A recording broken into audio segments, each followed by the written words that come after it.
La mort de Othman ibn Affan, analyse historique. Othman ibn Affan, 566-656, troisième calife de l'islam, fut assassiné en 656 après Jassé à Médine. Son assassinat marqua un tournant décisif dans l'histoire musulmane, plongeant la communauté dans des troubles majeurs. Qui a commandité son assassinat? L'assassinat d'Othman n'a pas été l'œuvre d'un commanditaire unique, mais résultait d'un mécontentement généralisé. Les meneurs venaient principalement de Koufa, Bassora et Égypte, région où la contestation contre la gouvernance d'Othman était vive. Abdullah ibn Saba, un converti d'origine juive, est souvent cité par les sources traditionnelles comme ayant semé la discorde en incitant à la révolte. Le calife fut tué par un groupe de rebelles égyptiens, mené notamment par Muhammad ibn Abi Bakr, fils d'Abu Bakr. Bien que son rôle exact dans l'assassinat soit sujet à débat. 2. Comment et où a-t-il été assassiné? Lieu, dans sa maison à Médine. Circonstances. Othman fut assiégé dans sa demeure pendant plusieurs semaines. Malgré les appels de ses partisans à se défendre, il refusa d'engager la violence contre des musulmans. Le 18 du Dhul-Hijjah 35 à Acre, juin 656, les rebelles envahirent sa maison. Il fut poignardé alors qu'il lisait le Coran. Son sang aurait taché les versets qu'il lisait. Sa femme, Naila bint al-Furafissa, tenta de le protéger et eut des doigts coupés. Pourquoi Othman a-t-il été assassiné? Les causes de son assassinat sont complexes et multifactorielles. Népotisme. Othman fut critiqué pour avoir nommé des membres de sa famille, des Banu Umayya, à des postes clés, notamment Muawiyah en Syrie, Marwan ibn al-Hakam et Abdullah ibn Saad en Égypte. Inégalité économique. Sous son règne, les richesses issues des conquêtes auraient profité principalement à l'élite mécoise. Centralisation du pouvoir. Il renforça l'autorité centrale au détriment de certaines provinces qui se sentaient négligées.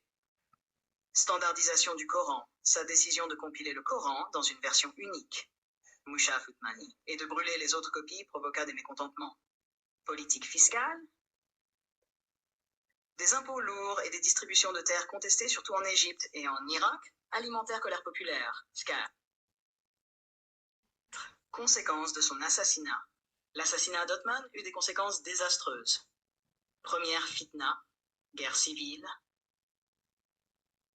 Un conflit majeur éclata entre les partisans du nouveau calife Ali ibn Abi Talib et ceux réclamant justice pour Othman.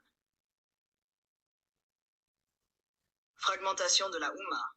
L'unité musulmane vola en éclats, opposant les clans mécois aux partisans d'Ali. Guerre civile.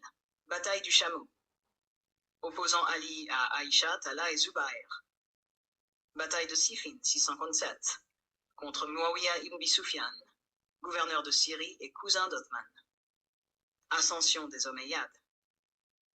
Après l'assassinat d'Ali, Muawiyah fonde la dynastie Omeyyade, marquant un tournant dynastique dans l'histoire islamique. 5 réactions des communautés musulmanes. Les compagnons du prophète furent profondément divisés. Ali ibn Abi Talib fut élu calife, mais des figures influentes comme Muawiyah, Aïcha, Tala et Zubair refusèrent de lui prêter allégeance sans que justice ne soit rendue pour Othman. Les Omeyyades réclamèrent vengeance pour leurs proches. Les musulmans ordinaires furent choqués et inquiets de voir des musulmans tuer un calife, semant la peur et la confusion.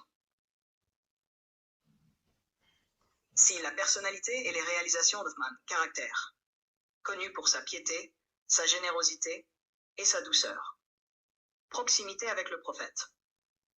Gendre du prophète Muhammad, ayant épousé successivement 2 de ses filles, Ruqayya, puis Kulthum, figure respectée parmi les 10 promis au paradis. Réalisation majeure. 1. Unification du Coran. Il ordonna la compilation officielle du Coran, établissant un texte uniforme pour éviter les divergences. 2. Expansion de l'Empire. Poursuite des conquêtes en Afrique du Nord, en Perse et en Asie centrale. La flotte musulmane fut développée, menant à la victoire contre les Byzantins à la bataille d'Ema, 655. 3. Développement économique. Aménagement de puits et de marchés à Médine. Expansion de la mosquée du prophète.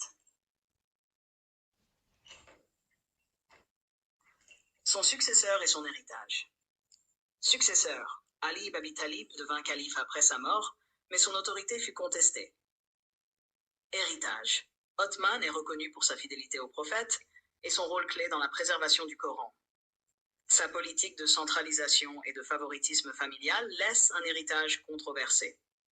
Son assassinat ouvrit la voie aux guerres civiles qui fragmentèrent la communauté musulmane. 8. Conclusion. Othman ibn Affan fut un dirigeant pieux et généreux, mais son règne fut marqué par des tensions internes croissantes.